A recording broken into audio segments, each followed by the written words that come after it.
When The Shield premiered on FX in 2002, the program pushed the limits of what could be portrayed on cable programming. It's been well over a decade since the series helped spark a small screen revolution, so let's look back at some little-known facts about this extraordinary show. This is the untold truth of The Shield.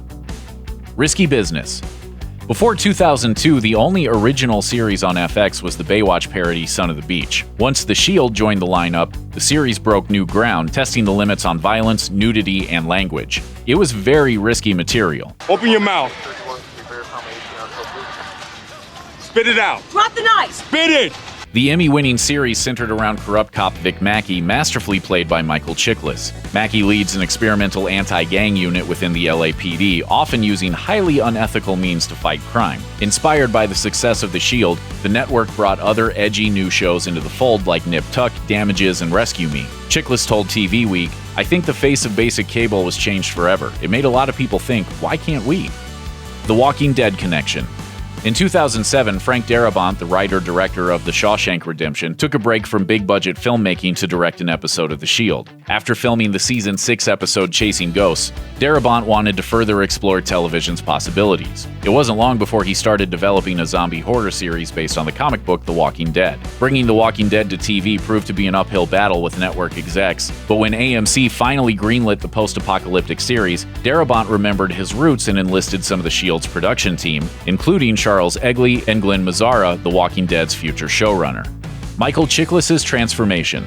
Before The Shield, Michael Chiklis was known for playing much cuddlier characters, like Tony Scally, the police officer in ABC's The Commish. But the actor was tired of being typecast, telling the Archive of American Television that a conversation with his wife Michelle Moran inspired him to make a career change. She told him, "It's not incumbent upon the studios and the networks to reinvent you. It's incumbent upon you to reinvent yourself." That reinvention, of course, required Chiklis to also reinvent his physique in order to land different kinds of roles. According to Men's Journal, Chiklis relied on healthy, portion-controlled meals and ran 7 miles a day, 6 days a week to transform his appearance.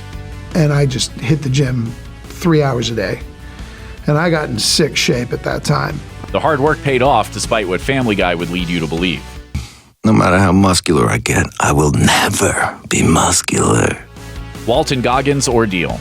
Before The Shield took TV by storm, Walton Goggins was known mainly for bit parts in 90s programs like In the Heat of the Night. You bring it or not? I've always got it, man. Taking on the role of Shane Vendrell put the future star in the spotlight, but execs hated his performance early on. In fact, he was almost fired from the show. He told Nashville Scene, "The brass at FX saw the pilot and they thought, is he irritating? I can't read him." If Goggins had never played Shane in The Shield, he may have never gotten to play memorable characters like Justified's Boyd Crowder or The Hateful Eight's Chris Mannix. Would anyone want to live in that reality? No, I wouldn't. I wouldn't. Game over.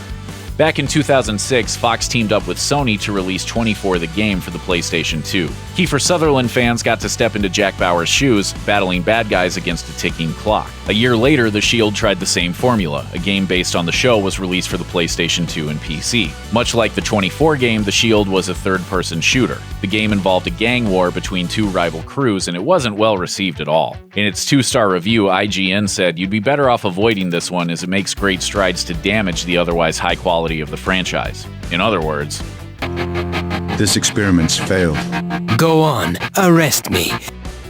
a murderous reality. Throughout the run of the show, actor Michael Jace played the role of Officer Julian Lowe, a strict Christian who hid his homosexuality from his wife and crew. In 2014, the actor's career came to a violent halt. Jace was arrested for fatally shooting his wife, April, in front of their 2 sons. Prosecutors claimed the horrific crime was motivated by jealousy. The Mirror shared part of the trial's transcript, claiming, Jace admitted he was angry at the time and said, "All I intended to do was shoot her in the leg, and then I shot her in the leg, and that was it." Jace was convicted of second-degree murder and sentenced to 40 years to life in prison.